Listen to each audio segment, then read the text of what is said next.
everyone. This is the Crime Cafe, your podcasting source of great crime, suspense, and thriller writing. I'm your host, Debbie Mack. Before I bring on my guest, I'll just remind you that the Crime Cafe has 2 ebooks for sale, the 9-book box set and the short story anthology. You can find the buy links for both on my website, debbiemack.com, under the Crime Cafe link. You can also get a free copy of either book if you become a Patreon supporter. You'll get that and much more if you support the podcast on Patreon, along with our eternal gratitude for doing so. Hi, everyone. My guest today writes crime fiction with a hint of romance and strong female characters. So, all right, I like that. She's held a number of interesting jobs, which seems to be a trait among many writers that I know. She also has degrees in creative writing, forensic sciences, law, and security, to name a few. She has also pursued her lifelong dream of living in Edinburgh, Scotland, which is a really cool place. My guest today is crime writer Wendy Hewlett. Hi, Wendy. Thanks for being here today. Hi, Debbie. Thanks for having me. It's a pleasure, believe me. You have 2 series as well as the book you're giving away. Yeah. Ailey of Skye, is that how you pronounce it? Yeah, Ailey of Skye? right. Yeah. Yeah, it's short for Aileen then, is it? Yeah, it is. I like that. It's my sister's middle name. And I just started the first in the Taylor Sinclair series, Saving Grace. She's a very interesting protagonist. Can you tell us more about the series and about Taylor Sinclair? Sure. She's all of my characters that I write are very strong women, and they've become that way from the hardships that they've been through in their lives. And Taylor's been through probably more than most, and of course that involves PTSD and overcoming that. So she's got a lot of issues, and she's spent most of her life living on the streets of Toronto. And the first book in this series, Saving Grace, is her story of coming off the streets and the people that help her to do that, who become very close friends, the close knit group of 3 women. Yes. Yes. What inspired you to write your first novel? When I was in high school, my English teacher urged me to pursue a career in writing. So I went to school for journalism, and I hated it.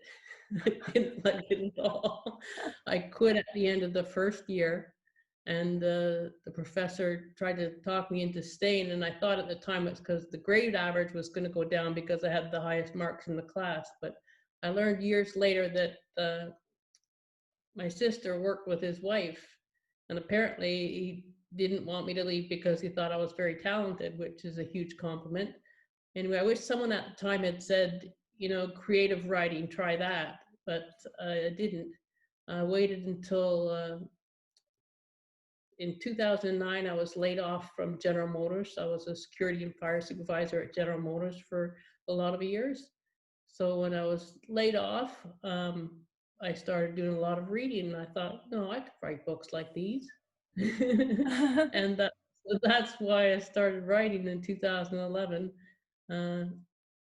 And I wanted somebody that was, troubled, difficult, just to show the strength that she gets from that. And it ended up when people started reading my book, I started getting messages from women saying that, they've been through a lot of trauma in their own childhoods, and how much Taylor's healing helped them to heal.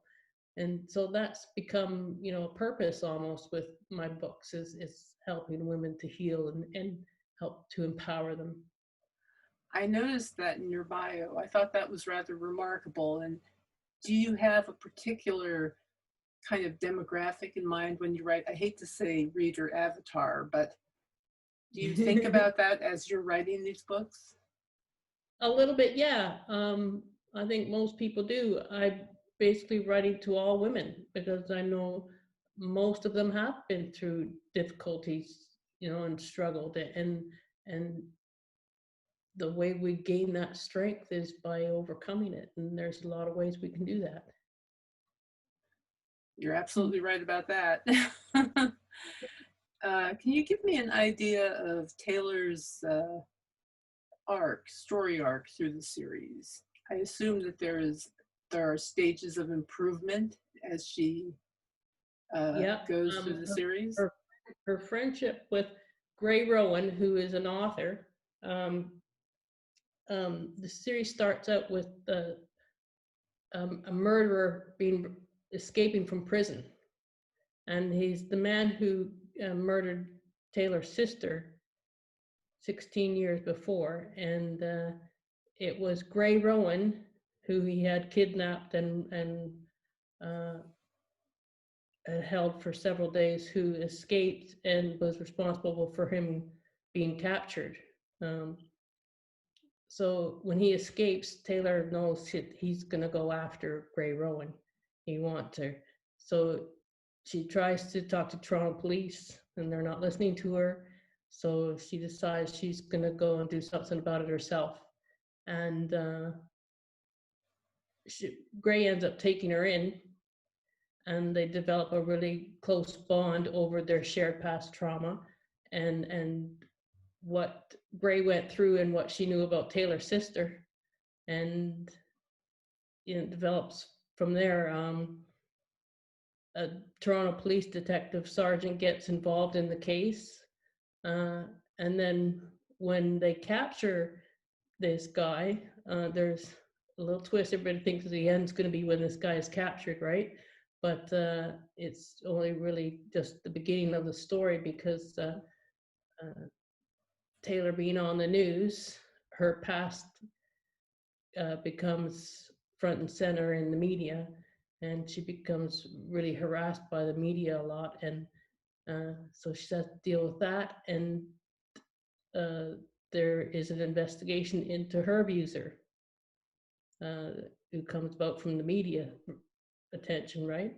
And so she develops a really close bond with Detective Sergeant Chris Kane as well, who's the detective sergeant investigating the case.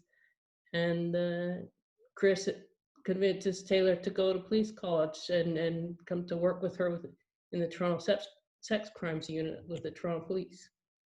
And so the second book, Unfinished Business, she's still dealing with stuff from her past.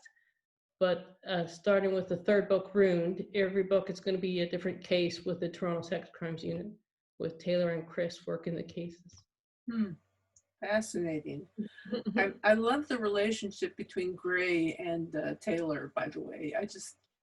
That kind of mentoring relationship, that protective relationship is really great. And they between two women who are supporting each other and helping each other. Yeah. I love that.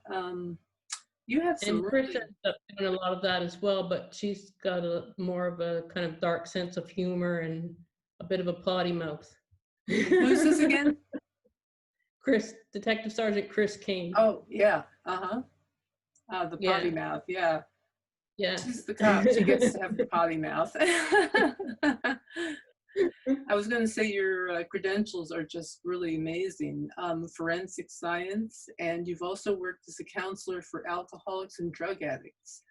So how much of your stories and the characters do you draw from your actual experiences? The characters themselves, not so much, but what I've learned from working with people in the security field, in the addictions treatment field, way back when I worked on cruise ships, what I've learned was working with people back then, all of that plays into it.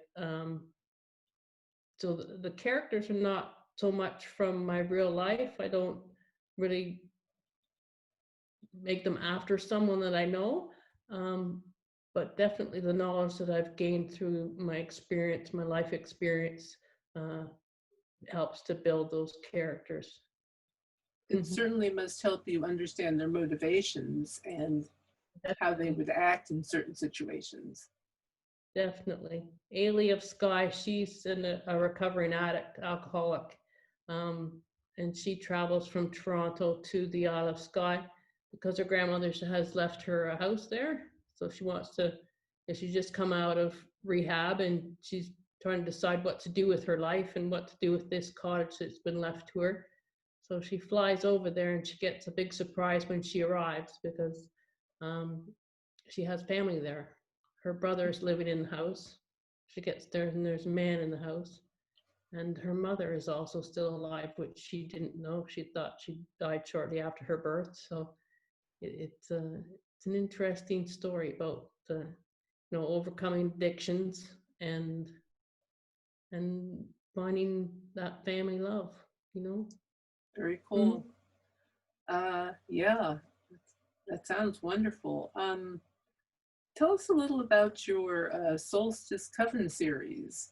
I thought that protagonist sounded particularly fascinating. A constable descended from Wiccans, is that right? Yeah, I've always wanted to. I've always been interested in Wicca and the whole religion around it and witches and that sort of thing.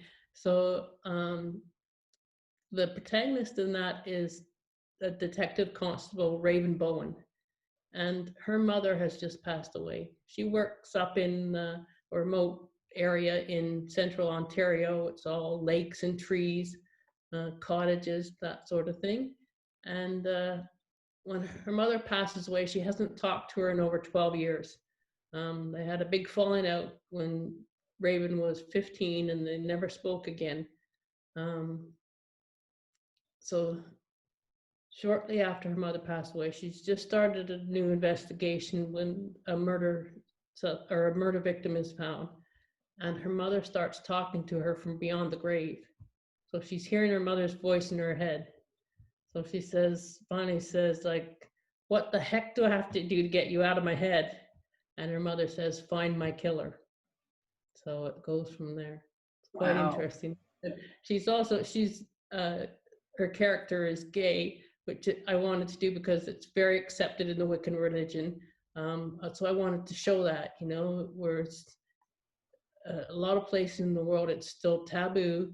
It's still a very difficult thing, even in like Canada and the US. Sometimes it's very difficult, but in the Wiccan religion, it's very accepted.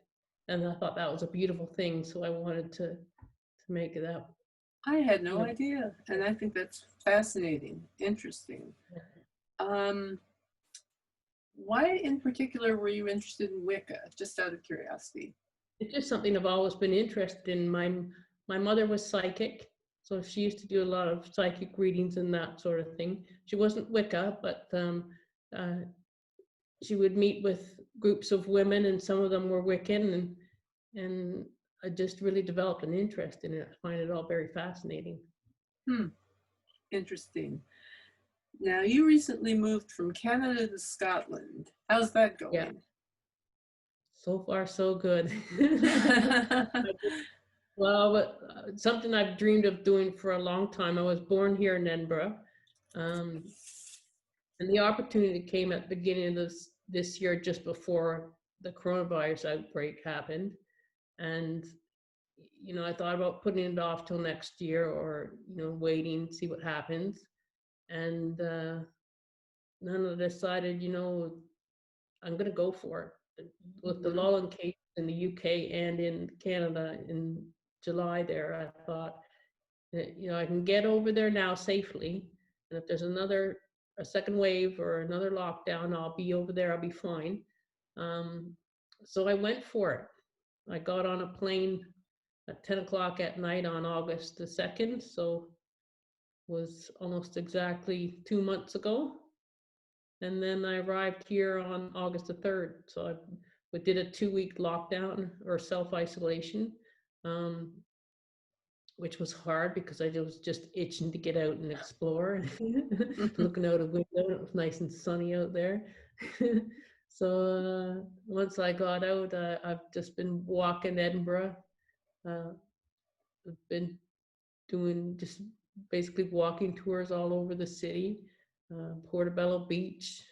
Today I hiked up to the summit on Arthur's Seat. I don't know if you've ever done that, but that was so beautiful. I didn't. I did do a lot of walking in Edinburgh, and we Yeah. walked up the Scott Monument. Yeah, that's closed. I haven't done that yet, but it's Oh, on my list, but it's not opened yet. It's still ah, closed from the yes. lockdown. One That's day just, I'll do that. yeah, you got to do that. Yeah, I did it, and I was just like, all right, I made it. That's how That's I felt today fantastic. at RCC. It's a long way up. Beautiful It's views, though. yeah, beautiful views, and it really is a charming city. I mean, it is quaint and historic, and I loved it there. It just Small enough you can walk everywhere. It's a capital yeah, city, but it's small enough that you can walk everywhere. It's very fantastic. walkable. Yeah, very walkable. And And the old part of town that was it's medieval. It goes back some buildings to almost 1,000 years, and the new town, which is Victorian or Georgian, but the new town is, and it's still very, very old. It's still beautiful. hmm, yeah. Since you're delving a lot into Scottish history, I believe, myths and Yeah, things, have you ever yeah. considered writing nonfiction about Scotland? A travel guide or anything like that? A history? No, I haven't really, but you know what I've been doing? I've been, because I'm taking a lot of pictures and videos, so I've been putting videos up on YouTube, um, just kind of chronicling my travels. And for anybody who wants to kind of come along with me, like my oldest sister can't travel, and she's wanted to come home. She would call it coming home, and she can't. So it's kind of my way of bringing her along with me, you That's know? great. That's really Yeah. great. And the rest of us too. I mean, that's Yeah. fantastic. Yeah. Who are your favorite authors and which ones have inspired you the most? Ooh, that's a toughie. 'Cause I read so many, and a lot of the authors I read these days are indie authors. So not well known to everybody else, really. But what inspired me to start writing, I was reading a lot because I wasn't working, and I was reading J.D. Robb's In Death series. That's when I started thinking, I could write books like these. I've got, I know criminal law in Canada, and I know the judicial system. I've got experience in that kind of thing. I can write this, and so I just started writing, and it was like the characters wrote the story. Mm-hmm. Characters took me on their journey, so it was really cool. But yeah, so JD Robb, who is Nora Roberts, a pen name for Nora Roberts, and I don't know. I read a lot of authors. One from here in Edinburgh, Ian Rankin, who Mm-hmm. wrote the Rebus novels. There's a TV show of it. I don't know if you've been able to get that over there, but he's really good and very popular. Mm-hmm. Um, I don't know. Just I read so many authors. It's I don't know if I really have a favorite. Growing up, it was Beverly Cleary. Did you read the Beverly Cleary novels as a I kid? have not. Beverly Jesus and Clearly. Ramona. Huh. Beverly Cleary. She's gone now, but there's a whole bunch of Beezus and Ramona are the main characters. I think that's the name of one of the books. Huh. Beezus is Bezus. American. Jesus and Ramona. Yeah. Okay. I've Kids got books, that. but they're excellent. Those were the first novels that I started reading. I love those. Uh-huh. Kids books can be really fun. I Oh mean, yeah, young I adult. still love YA books. They're awesome. City of Angels and all of those. There's so many great novels out there written for youth, but adults love them too. They're Oh great stories. yes, Yeah, absolutely. They tend to explore timeless themes, I think, yeah. themes that affect us throughout our lives. How would you describe your own writing in general? Would you call it mystery, thriller, suspense? Um, It's probably more suspense than anything else. Crime fiction, suspense. I usually write female detectives, although Lady of Sky is not a female detective novel. Her brother is a cop, but she she's never worked. She's just trying to get her life together and see what she wants to do, right? But um, most of my books are female detectives, so police procedurals could even be called. Mm-hmm. And The so, protagonists are always female. yeah, Mm-hmm. yeah. Even if they The aren't, main, strictly speaking, detectives. yeah. Well, cool. Is there anything else you'd like to tell us before we finish up about your work or about Scotland or anything? I could talk about Scotland. I guess what I want to say about coming to Scotland and following a dream I've had for a long time is you're never too old to live your dreams. Never give up on your dreams, and it's not too old to go pursue new ones or make new goals. You know, it's never too late. Go for it. That's wonderful. That is the best advice ever. Thank you so much for that. And thank you for being here today. I really Oh, thank you appreciate it. for having me. Oh, I really appreciate it too. I've really enjoyed this. Thanks for so much for having me. Me too. It was great talking to you. Thank you for being here today, Wendy. And to everyone listening, I just want to say, I also wanted to add, if I ever get to Edinburgh again, I'll look you up. We can walk the streets together, hopefully, maybe even climb the Scott Monument together. I'll show you around. I'll take you all the good places. Oh, good. Yeah, that'll be great. Yeah, because Scotland was really nice. The UK, the whole place, just wonderful. Thank you to everyone listening or watching this. I just don't forget, Wendy is giving away her book, A Lady of Sky, Yeah. and look for her guest post on my blog at debbiemac.com and leave a comment there if you want to enter. In addition, I would like to thank our supporters at Patreon. We are Patreon supported, and please feel free to check us out there. You'll find the link on my website, debbiemac.com. And if you've enjoyed this episode, please leave a review. Please be nice. And our guest in 2 weeks will be A.C. Frieden. In the meantime, take care and happy reading.